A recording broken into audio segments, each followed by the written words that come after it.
@Steno चॅनलवरती आपलं हार्दिक स्वागत आहे. तर आपले याच्या आधीचे पेपर गेले असतील नीट, चांगले गेले असतील हे मी समजतो आणि आपण आता उरलेले 3 ते 4 पेपर आहे त्यासाठी कसा अभ्यास करायचा, कसं काय करायचं त्या यामध्ये डिस्कस करूया. ओके. आता मी या व्हिडिओमध्ये इथं थोडा प्रॉब्लेम झाला होता म्हणून ही स्लाईड अशी टाकलेली आहे. याच्यावरती हे जे इग्नोर करा, हे इग्नोर करून टाका. आपला हा टॉपिक आहे की CEFR corporate corporate financial restructuring हा आपला टॉपिक आहे. बरोबर. तर याच्यावरती आपण काय केलं, जे मोस्ट इम्पॉर्टंट क्वेश्चन आहे ते आपण या व्हिडिओमध्ये घेतलेले आहे. ओके.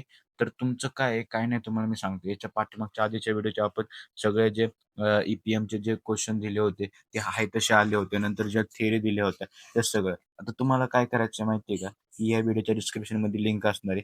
त्या लिंकने आपल्या टेलिग्राम चॅनलला जॉईन व्हायचं. ओके. टेलिग्राम ग्रुपला जॉईन झाल्यावरती तुम्हाला इथं टेलिग्रामच्या डिस्क्रिप्शनमध्ये किंवा त्या ग्रुपमध्ये पण तुम्हाला हा UPI आयडी भेटेल. त्याच्यावरती तुम्हाला ₹31 पे करायचे. ओके. ₹31 पे केल्यानंतर आणि त्या ग्रुपवरती स्क्रीनशॉट टाकला तुम्हाला प्रीमियम ग्रुपला ॲड करण्यात येईल. ओके.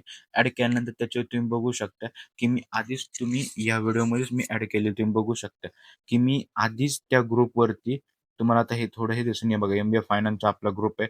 84 नंबर आहे. मी मगाशी ते अपलोड केलेले डिजिटल मार्केटिंगचे सेकंडचे आणि प्रॉब्लेमची पण व्हिडिओ अपलोड केला. तर बघू शकता कॉर्पोरेट रिसर्चचे मी 30 प्रॉब्लेम या व्हिडिओमध्ये आधीच अपलोड केलेले आणि 6 PM ला मी अजून 10 to 20 क्वेश्चन आज अपलोड करणार आहे. आजच करणार आहे. बघू शकता. म्हणजे तुम्हाला 40 क्वेश्चन दिले आणि याच्यामध्ये बेसिक टू ॲडव्हान्स आहे. मग तुम्ही असं तर काय नाही तुम्ही म्हणशाल नाही फक्त ॲडव्हान्स आहे. बेसिक टू ॲडव्हान्स म्हणून तुम्हाला काही प्रॉब्लेम येणार नाहीये. परत एकदा सांगतो या व्हिडिओच्या डिस्क्रिप्शनमध्ये लिंक असणार टेलिग्राम चॅनलला जॉइन बेनिफिट तुम्हाला नक्की भेटणार आहे आणि त्याच्यामध्ये आपण कव्हर करणार आहे की रुरल अँड मायक्रो फायनान्स किंवा मार्केटिंगचे काही काही सब्जेक्ट म्हणा किंवा फायनान्सचे जेवढे उरलेले पेपर आहेत 4-5 तेवढे सगळ्याच्या नोट्स मी अपलोड केलेले आहे. तुम्हाला आता मी या व्हिडिओमध्ये दाखवू नाही शकत कारण ते प्रायव्हसीमुळं की मी दाखवू नाही शकत तुम्हाला. इम्पॉर्टंट नोट्स पण मी अपलोड केलेले आहे आणि क्वेश्चन पण अपलोड केले. कम्युनिटी मार्केटचं बुक आलेलं नाही तरी मी त्या बुकच्या पण नोट्स अपलोड केले आणि क्वेश्चन पण अपलोड केले. त्यासाठी ₹31 तर खूप कमी मिनिमम चार्जेस आहे. काही-काही लोकं 100, 200, ₹300 घेतात आणि त्याच्यामधले एक पण येत नाही. माझा प्रूफ पाहिजे असेल तर तुम्ही या टेलिग्राम चॅनलला जॉइन व्हा. मी त्याच्यावर सगळं अपलोड केलेलं आहे. ओके. तर आपण वेळ न घालवता आता व्हिडिओला चालू करूया. आता आपण या व्हिडिओमध्ये काय केलं माहिती आहे का मित्रांनो, की एक एक्सचेंज रेशो आता आपण या व्हिडिओमध्ये 2च कन्सेप्ट क्लिअर करणार आहे, की एक्सचेंज रेशो आणि EPS म्हणजे ओके.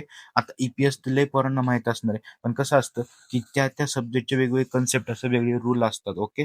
तुम्हाला कन्सेप्ट माहीत असल्यावर तुम्ही प्रॉब्लेम कसा पण सोडवणार आहे. पण एक माझं हे आहे, की तुम्हाला त्या प्रॉब्लेममध्ये काय आहे, काय नाही कळावं म्हणून. मी 30 प्रॉब्लेम अपलोड केले त्याच्यामध्ये सगळं आहे. बघू शकता या व्हिडिओमध्ये आपण 3 प्रॉब्लेम घेतलेले. ओके. आता आपला पहिला प्रॉब्लेम आहे एक्सचेंज रेशो. आता तुम्ही मला सांगा एखादी कंपनी तुम्हाला अॅक्वायर करायची असेल किंवा टेक ओव्हर करायची असेल किंवा मर्जर करायची असेल, तर तुम्हाला काय करावं लागतं? कंपनीचा एक्सचेंज रेशो बघायला लागतो.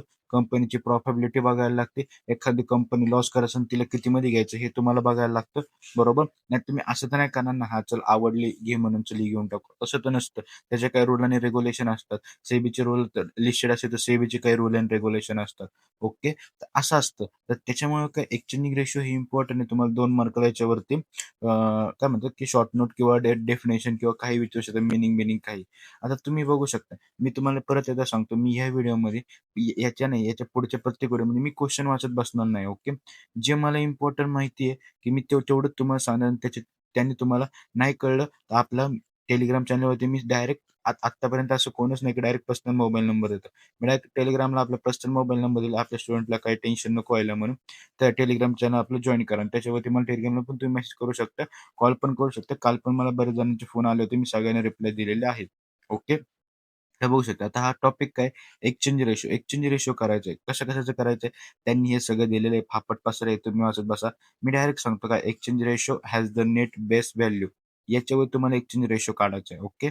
आता हे पर्टिक्युलर आहे तिथे मी ते बेस लिहिलंय. काय अडचण नाहीये. ओके. आता हे क्वेश्चनमध्ये दिलेलं असतं तुम्हाला एवढी सगळी व्हॅल्यू इथून खाली मी कॅल्क्युलेट केली. काय-काय दिलंय तुम्हाला सांगतो. निखिल लिमिटेड, एक्वायर आणि स्मिता लिमिटेड काय टार्गेट आहे. ओके. आता टार्गेट म्हणजे काय, एक्वायर म्हणजे काय हे तुम्ही कमेंटमध्ये करून सांगा. ओके. आता एक्वायर काय करणार आहे? एक्वायर म्हणजे एखाद्या कंपनीला आपण काय पर्चेस करतो किंवा मर्जर करून घेतो किंवा ॲक्वायर करतो त्याचा टर्न बिनवर कमी असेल तर.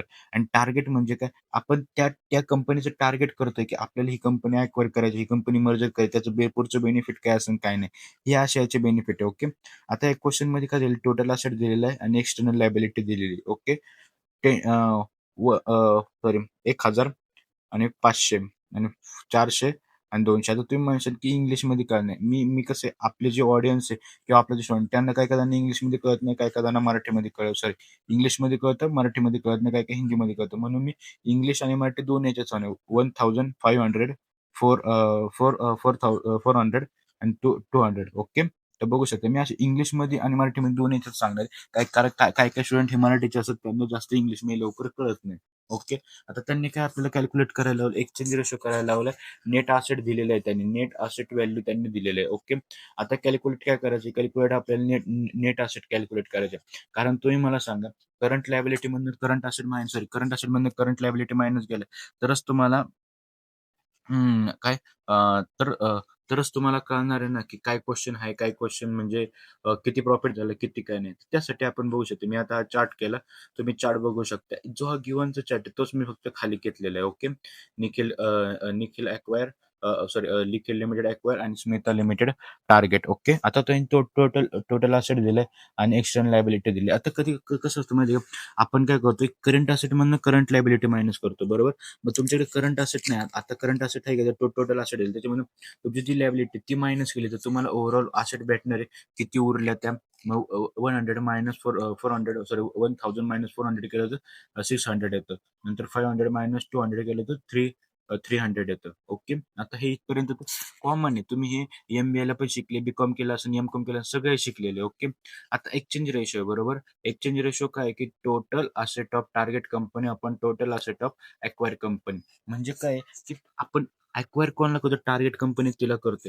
मग जी अॅक्वायर असतं ते कधी पण खाली घ्यायचं, टार्गेट वरती ठेवायचं. आपण काय करतोय? मर्ज करणार. अॅक्वायर आपण ती कंपनी घेणार आहे, बरोबर? मग त्यासाठी ही अॅक्वायर खाली ठेवायचं आणि टार्गेट वर ठेवायचं. ओके. तर टार्गेटची किती आली नेट असेट 300 आली आणि याची केली 600 आली. केलं तर इंटू किती येतं? डिवाइडेड केलं तर 0.50 येतं. ओके. आता 0.50 आलं. तुम्ही मला सांगा, हे रेशो कधी पण तुम्ही जेव्हा शिकले काय बी-कॉमला शिकू, एम-कॉमला शिकू, एम-बी-एला शिकू, फर्स्ट, सेकंड सेम, थर्डला त्याच्यामध्ये रेशोच्या पुढे 1 लावणे कंपल्सरी. तुम्ही हे नाही लावलं तर तुमचे मार्क जातात. बरोबर? मग त्यामुळे ते लावणं कंपल्सरी आहे. इथपर्यंत ते कळलं असेल. काय हा एकदम सोप्पा म्हणजे बालवाडीतल्या पोरातला प्रॉब्लेम होता. ओके. आता त्याचं बघा मी इथं केलेलं 1 share of Nikhil limited for every 2 share of Smita limited. Okay. आता तुम्हाला हे लिहावं लागतं म्हणजे निखिलचं कंपनीचं 1 शेअर तेव्हा स्मिताच्या कंपनीचे 2 शेअर. ओके. आता हे समजलं. बरोबर. आता आपण काय करूया माहिती आहे का? प्रॉब्लेम नंबर 2 बघूया. बरोबर.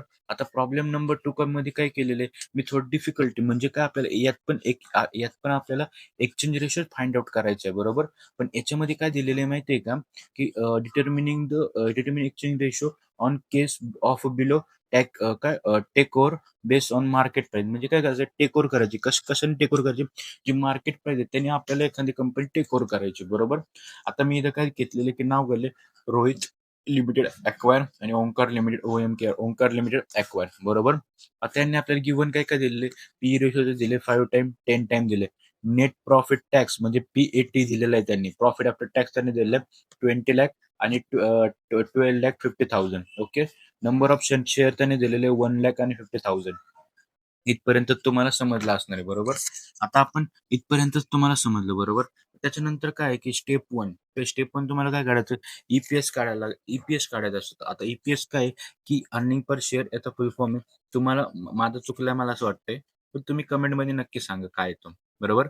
आणि बरोबर असला तरी कमेंटमध्ये सांगा, चुकला असला तरी कमेंटमध्ये सांगा. बघूया किती लोकांना लक्षात येईल, किती स्टुडंट लक्षात येईल, बरोबर. आता बघा ईपीएस आलं, बरोबर. ईपीएस नंतर ईपीएसचा फॉर्म्युला काय? PAT PAT PAT upon number of share, बरोबर. आता पॅट किती दिले तुम्हाला? 20. आता काय करायचं माहिती घ्यायचं म्हणजे तुम्ही असं पण करू शकता. इथं लाईन मारून चार्ट करू शकता. इकडं निखिल रोहित सॉरी आणि इकडं ओंकार आणि लास्टला तुम्ही याची पर्सेंटेज पण करू शकता जी व्हॅल्यू आलेली ती. ओके. पण मी काय केलं की मी तुम्हाला न कळवतोय मशीन कन्फ्यूज होते म्हणून मी डायरेक्ट हाय तसं ठेवलं आणि फक्त मी फॉर्म्युला डिवाइड करून दाखवलं. ओके. तर आता बघू शकता no PAT upon number of share केलं तर रोहितचे नो पॅट आहे 12 lakh upon number of share आहे 1 लाख उत्तर येतं 20. 20 पर शेअर आलं. बरोबर. ओंकारचे आहे की 12,50,000 डिवाइडेड 50 केलं 25 आलं. बरोबर. आता आपल्याला ईपीएस निघालं. आता आपल्याला ईपीएस निघाल्यानंतर त्यांनी काय सांगितले, की आपल्याला मार्केट प्राइस फाइंड आउट करायची. मार्केट प्राइस फाइंड आउट केल्यानंतर आपल्याला एक्सचेंज रेशो वापरायचा आणि कोणती कंपनी बेनिफिट आहे, कोणती अॅक्वायर केली, कोणती टेकन कॉस्ट होती ते फाइंड आउट करायचं. ओके. तर आता याच्यामध्ये फॉर्म्युला आहे ईपीएस. ईपीएम. ईपीएम म्हणजे मार्केट प्राइस पर शेअरचा फॉर्म्युला आहे की ईपीएस इंटू पीव्ही रेशो. बरोबर. पीव्ही रेशोचा फॉर्म्युला तुम्हाला माहिती काय? कमेंटमध्ये नक्की सांगा. मी तुम्हाला हे विचारतोय म्हणून तुम्हाला असं बऱ्याच स्टुडंट व्हायला हे काय विचारतात सर आज तसं येते. तसं नाहीये की पेपरमध्ये याचे 2 मार्काला येतात. मग तुम्हाला फॉर्म्युला माहीत असलं, कन्सेप्ट माहीत असलं तर तुम्ही लिहू शकतात. बरोबर. तर त्यामुळे मी तुम्हाला असं विचारत आहे.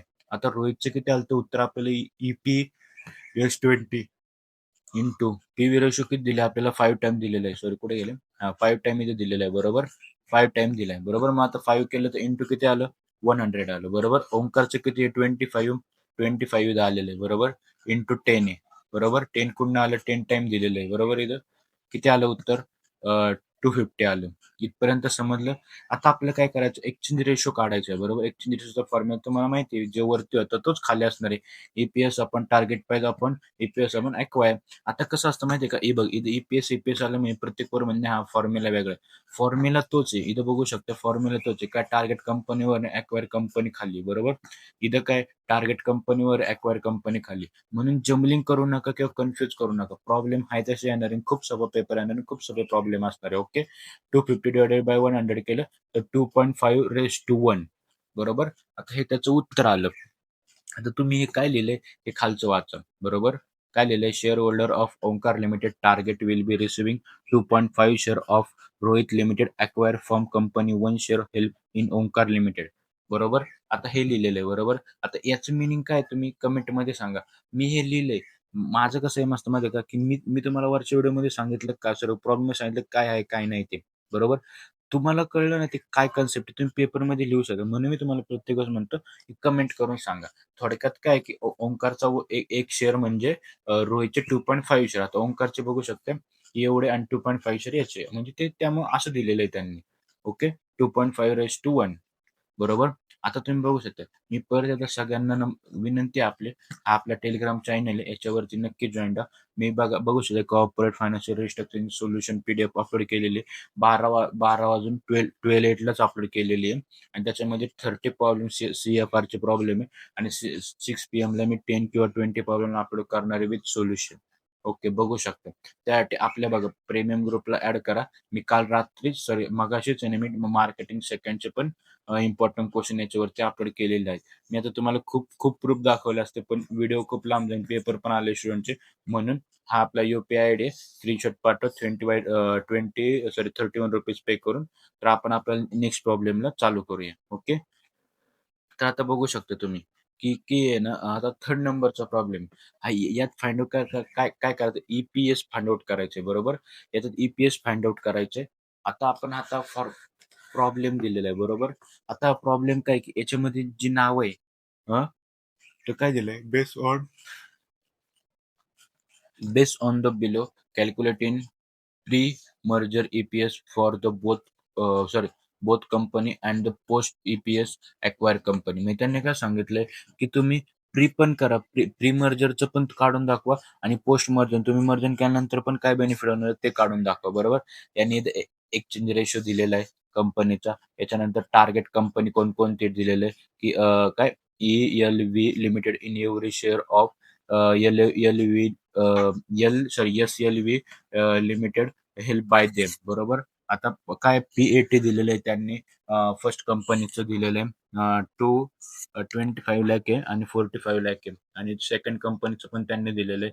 आता नंबर ऑफ आउटस्टँडिंग इक्विटी किती ते पण दिले. नंबर ऑफ आउटस्टँडिंग म्हणजे त्यांनी हे ओव्हरऑल गिवन दिले. 2 कंपन्या याच्यामध्ये 2 कंपन्या ते नाव काय दिले आयंगर लिमिटेड आणि SLV लिमिटेड. ओके. तर आपल्याला त्यांनी काय काय फाइंड आउट करायचं वरती दिले कॅल्क्युलेट पी आणि पोस्ट तुम्हाला कॅल्क्युलेट करायचे. आता मी जे दिलं ते गिवन आधी लिहून घेतलं. बरोबर. इथं लिहून घेतलं. आता एक्सचेंज रेशो काय दिलाय मी तो पण लिहून घेतला. कधी पण तुम्हाला सांगतो, की प्रॉब्लेममध्ये तुम्ही कधी पण आहे ना गिव्हन लिहून घेत जा. म्हणजे तुम्हाला प्रॉब्लेम सॉल्व्ह करताना सोपं पडतं. आता त्यांनी काय सांगितलंय प्री मर्जन ईपीएस काय आहे, की ईपीएसचा फॉर्म्युला आपल्याला माहिती आहे. काय profit after tax divided by number of equity share बरोबर. आता हे याचं दिलेलं फर्स्ट कंपनीचं दिले 25 लाख डिवाइडेड बाय 2,50,000 केले तर 10 पर शेअर आलं. सेकंड लिमिटेडचं दिलेलं आहे की 4,50,000 डिवाइडेड बाय 1,80,000 केलं तर 25 पर शेअर आलं बरोबर. इथपर्यंत तुम्हाला समजलं असेल. काही रॉकेट सायन्स नाही. तुम्ही थर्ड सेमला पण संपले, second Semla normal, third Semla तुम्ही शिकलेले आणि आताच्या पण काही काही सब्जेक्टमध्ये हाय ईपीएस बरोबर. इथपर्यंत समजलं. आता तुम्हाला काय आहे, की तुम्हाला सेकंड कंपनीचं शेअर होल्डर फाइंड आउट करायला लागतं ना किती ते. कारण ती काय करणार टार्गेट कंपनी अक्वायर ही त्यांना करणार, टार्गेट करणार ना त्यांना. मग त्याचे काय तुम्हाला दिलेले नंबर ऑफ शेअर दिले, की 1,50,000 बरोबर. 1,50,000 चे केले 0.5 0.5 कुठनं केले ते दिलेले बघा 0.5 हे त्यांनी लाईन दिलेली तेव्हा exchange changer of acquire company in Leda bakers limited to be share holder in 0.5 बरोबर. आता 0.5 दिलेले इंटू केलं तर 90,000 पर शेअर आले बरोबर. आता ते झालं सेकंडचं. तर थर्डचं तुम्हाला काय करायचं total share of total share of merger. आता तुम्ही मला सांगा नवीन कंपनीचे आणि जुन्या कंपनीचे शेअर किती आहे? त्या दोघांचे मर्जर केले तरच तुम्हाला कळणार आहे ना, की ओव्हरऑल तुमच्याकडे शेअर किती येते. मग काय करायचं एक्झिस्टिंग कंपनी आणि issue of new share company. मी त्याच्यामध्ये खूप शॉर्टकटने तुम्हाला सांगतो त्यासाठी मी इथं ब्रीफमध्ये लिहिलेलं नाही कळलं तर आपल्या टेलिग्राम चॅनल आणि मला सांगा मी सांगेन तुम्हाला. Okay. Existing share of Iyengars plus new share issue. Okay. आता 2,50,000 हे आयंगरचे शेअर होते ते आहे बरोबर. नंतर नवीन आपले किती झाले 90,000 झाले बरोबर. 3,40,000 झाले नवीन शेअर. इथपर्यंत समजलं टोटल शेअर किती 3,50,000 बरोबर. आता इथपर्यंत तुम्हाला समजलं असेल. आता आपल्याला काय करायचं कॉमन कॉमन प्रॉफिट किती होतं ते पण आपल्याला फाइंड आउट करायला लागणार आहे बरोबर. याचं प्रॉफिट आहे की 25 लाख आणि याचा आहे की 45 लाख बरोबर. टोटल केलं तर 75 लाख आलं. म्हणजे आपण काय केलं आधी ईपीएस फाइंड आउट केलं, नंतर इश्यू केले नवीन शेअर, नंतर आफ्टरचे पर्सेंटेजचे जे प्रॉफिट आहे तो केला आणि आता आपल्याला की प्रॉफिट आफ्टर टॅक्स पीएटी किती दोन्हीचं दिले त्या दोघांची बेरीज केली बरोबर. झालं. ऍडिशन केल्यानंतर 70,000 आलं. पोस्ट पोस्ट पोस्ट काय मर्जर ईपीएस काढण्यासाठी फॉर्म्युला कॉमन पीबीआयटी कॉमन म्हणजे आपण हे फाइंड आउट केलं तर टोटल शेअर आफ्टर मर्जर केल्यानंतर टोटल शेअर किती म्हणून आपण हे दोन फाइंड आउट केले ते 70,000 प्लस 3,40,000 येतं 20.59 पर शेअर. आता 59 येते तर तुम्ही 21 पण लिहू शकता कारण शेअरची प्राइस कधी पण पर्सेंटेज मध्ये नसते. ओके. तर तुम्ही बघू शकता आपण या व्हिडिओमध्ये दोन कन्सेप्ट क्लिअर केलेले आहे. आता जे हे आहे की ईपीएस मॅनेजमेंट ईपीएसचे प्रॉब्लेम आपण सेकंड प्रॉब्लेम मध्ये अजून एक घेऊया. पण मी टेलिग्राम चॅनल तुम्ही जॉईन मी त्याच्यावरती आधीच प्रॉब्लेम मी सॉल्व्ह करून स्वतःने पाठवलेले आहेत. ओके. व्हिडिओ आवडला असेल लाईक आणि शेअर करा. आपण भेटूया नेक्स्ट व्हिडिओमध्ये आणि परत एकदा सांगतो की आपल्या ही यूपीआय आयडियाचं पेमेंट करून टेलिग्राम चॅनलला नक्की जॉईन आपल्या या व्हिडिओच्या डिस्क्रिप्शन मध्ये लिंक असणार. चला भेटूया नेक्स्ट व्हिडिओ. पण बाय बाय.